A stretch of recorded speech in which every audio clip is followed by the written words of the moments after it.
Hey everyone, thank you so much for joining this week's edition of ClearTech Loop. I'm Joe Peterson. I'm the CIO of Clarify 360 and the Chief Analyst at ClearTech Research. And I've got a lovely guest with me today, lovely and smart. Both are important. It is Alvaro Gonzalez. Hi, Alvaro. Hi, Joe. Thanks so much for letting me have this opportunity to talk with you today. Oh, I'm so glad you're here.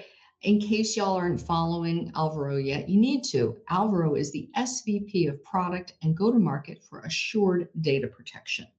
So our normal 3-question format, we're just going to roll right into it. Alvaro, AI agents hold delegated credentials, make authorization and decisions in real time, and can spawn sub-agents with their own permission sets. Traditional IAM and PAM, that wasn't built for this. What does a realistic path to least privilege access for AI agents actually look like for a large enterprise today?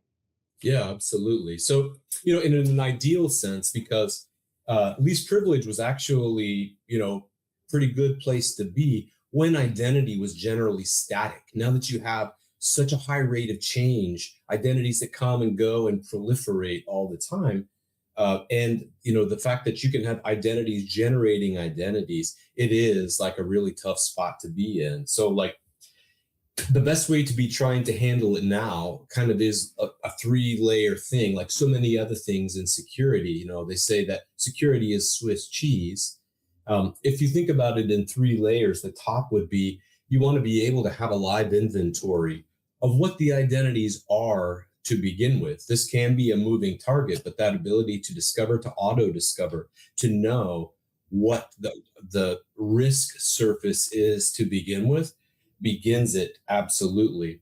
The second level of it, though, is, okay, now I know what all of the identities are, but what's my mechanism to be able to be seeing in real time what they're doing? Because again, rate of change doesn't apply just to the absence or presence of the identities. It's actually the things that they can be doing along the way. So you have to have observability in all of this.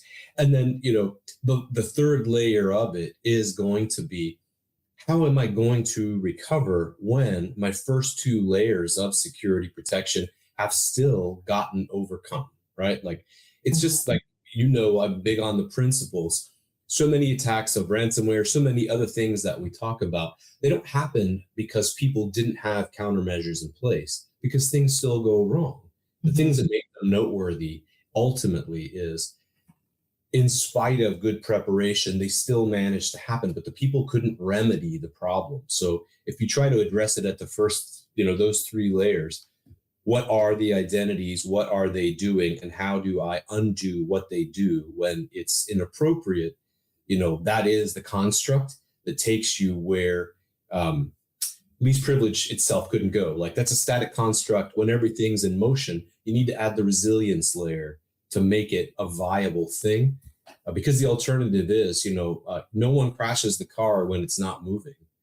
But, the powerful thing about AI, of course, is the velocity that it brings to the good stuff. But that means you have to have countermeasures against how quickly the bad things can happen too. Yeah, no, I'm smiling because I was thinking about, we've both dealt with teenage drivers and it feels a little like that, right? Oh, too soon, Joe, too soon. All right. Second question, 50% of large enterprises now have dedicated AI governance committees. Is that structure actually working, or is it creating the appearance of governance without the substance? Yeah. I'm sure that both of those can be true. Really, the difference about it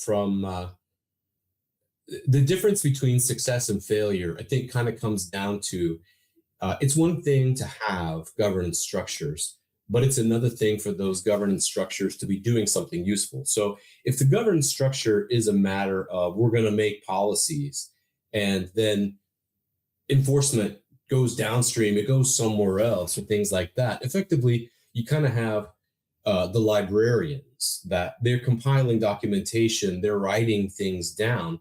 But if, the construct is this thing of librarians and warriors, if you don't have anyone who's carrying out that, if they're not actually saying, no, we know what the inventory is, we know what is being done with them, and we change practices when they get off course. That's the difference, right? If we have, again, governance layer that governs on paper, then no, I mean, probably there's some, benefit that's not being realized out of that. Governance that is activist, governance that is involved and close to what's going on can be highly effective, right? Like it's, people get better by doing things. And so the question is, all of the governance participants, what is it that they're doing? Are they governing by writing, or are they governing by doing and interacting and iterating? That's the side of it where there's disproportionate benefit to be had. And on the other hand, if it is just governance by policy, but not by action, then, it's not going to mean a whole lot. It's not going to mean a great deal. I think that's fair. And I'm going to forever remember librarians and warriors. It seems to me like you may have talked to a board or two in your time. Oh, seems I mean, that way. Yeah, they were all bored. I'll tell you that. Like by the time I was done. Oh, I meant that's a great storytelling kind of thing. Yeah. I'll tell you. Speaking of boards and things like that, just it's been 2 weeks ago now. I was actually assured data protection. We do a lot of work with the Rubrik portfolio in particular. They are sort of the cornerstone of a lot of things that we do. And at Rubrik Forward, they're doing really exciting work actually in this field. Interacting with all of these problems, which is why, this is the sort of thing that we're talking about all day, every day right now.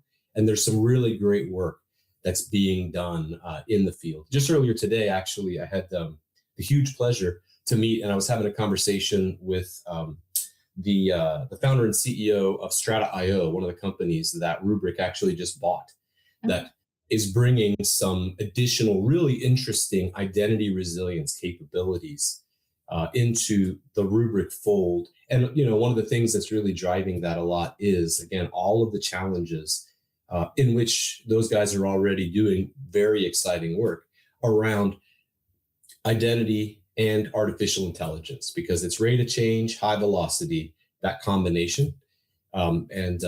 There's so much good work being done in this field right now by so many people. It's a very exciting time to work in.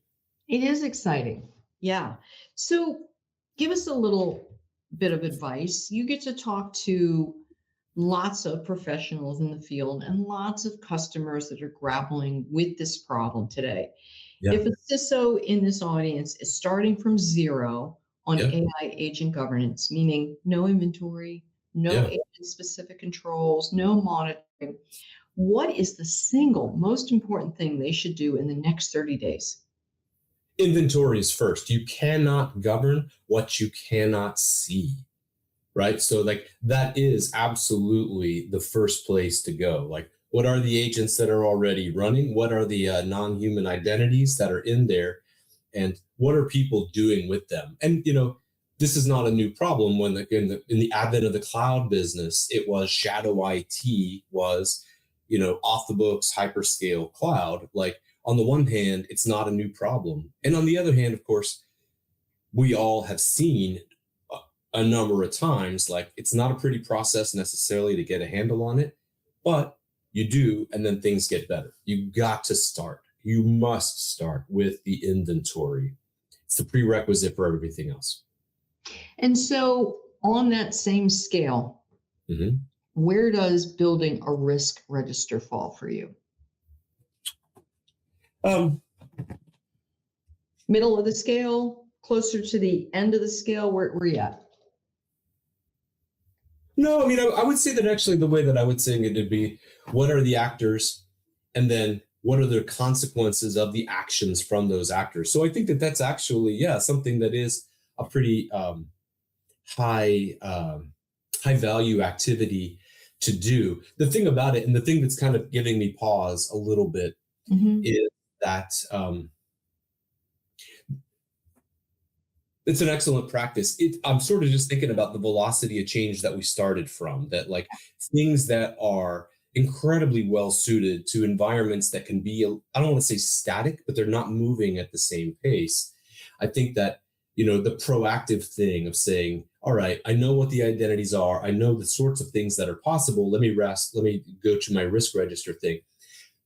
I would be tempted, though, to work on remediation first. How do you undo the unforeseen consequences of things before I start to try to foresee all the consequences of the things that can happen. You know what I mean? That's the reason why I think it's very important. When I put it second or third, I think that I might put it third to be identify. Then it would be, all right, what is my reverse clause? How's the way that actually I'm in a proper place to be able to back out of the unintended consequences? And now let's get to trying to figure out removing the need to do that. But I think that the risk register for me would be in third position of those three. Okay. Yeah. And then, I've been thinking through this, and I'd love to get your thinking on it. Remember back in the day when we were taking cloud workloads off premise, right, to the cloud, right? And we did an application rationalization. And I was thinking about that in terms of agentic AI. How do we figure out everything they touch? Yes. Yeah. like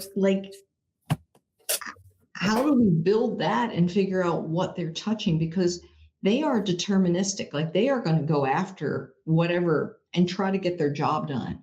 What are they touching in the process? I think about that sometimes. Yes. And I think that, actually, even before you get to the applications, something that's been, it's whatever, it's certainly present to the work that I've been doing over the last couple of years is before applications, even it is actually localization of PII or other sensitive data, because actually like you don't need an application to be able to inadvertently release sensitive data. So I think that like everything else, right? It's easy to say, it's hard to do. Organization and knowing what is where is the hedge that you got against that sort of thing, right? To say, first I'm going to be trying to be pretty conscientious about tagging and cataloging and knowing what is where from an information standpoint to begin with. And then that you go into, in my opinion, right, the what applications can be reaching what things where. I'm, as you know, a bit of a propeller head, and I'm having a ball on working with a bunch of different MCP servers. I have my personal Claude Max, and I have this very annoying, to my wife's perspective, and expensive group of all these applications that I tinker with the MCPs to see. But it's interesting to walk a mile in the shoes, right? My stakes are pretty low. Again, like if I get it wrong, like, nah.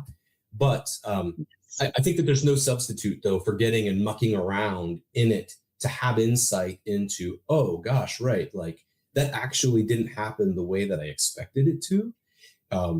But now I'm going to learn because of that. Like the sandbox is a brilliant thing, right? When you can experiment and you can find out the hard way when the stakes are low.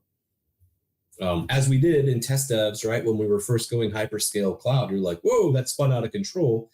Thank God it's not actually available for somebody to drain my bank account forever because it wasn't really public facing. You have kind of the same thing going on here, right?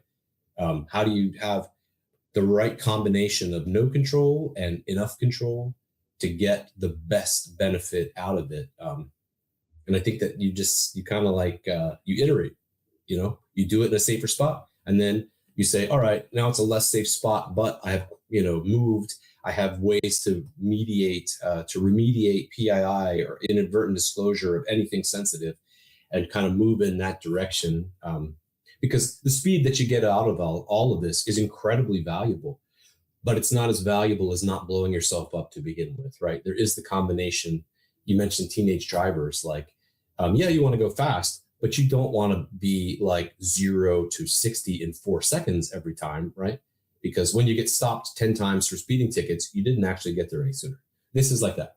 You have to be aggressive, but be controlled aggression, structurally controlled aggression. Oh, I like that. And back to your point, and maybe we'll leave it here. I think that what you're doing with the MCP servers is great because even though you're not in an enterprise environment and nor do you have the high stakes of the folks in the, right?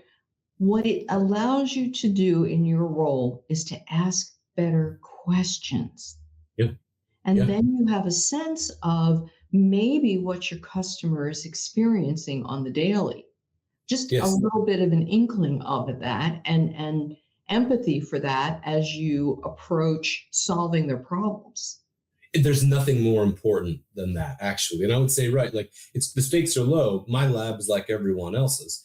An epidemiologist ideally does their best work in the lab, not in the general population, right? Like you do it in the lab because you don't want to have the downside in. So like absolutely, yes. And to be honest, like again, for me, it's because I think it's fascinating. And yes, I lead our product shop. I'm certainly not the person who is doing the real deep work. Like we have proper professionals who are Sure. doing, you know what I mean? But like for me, it's absolutely true that my work is inadequate if I'm not trying to expand my empathy, my understanding by thinking, these are the problems that we're trying to solve for people.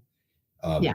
That it's worthwhile. Like, and it's fun, of course. Again, like, love to spend money on more toys on the computer lab. So are you saying that Alvaro with an MCP server, you're like a teenage driver? I'm just asking a question here. Oh well, I'm a little better.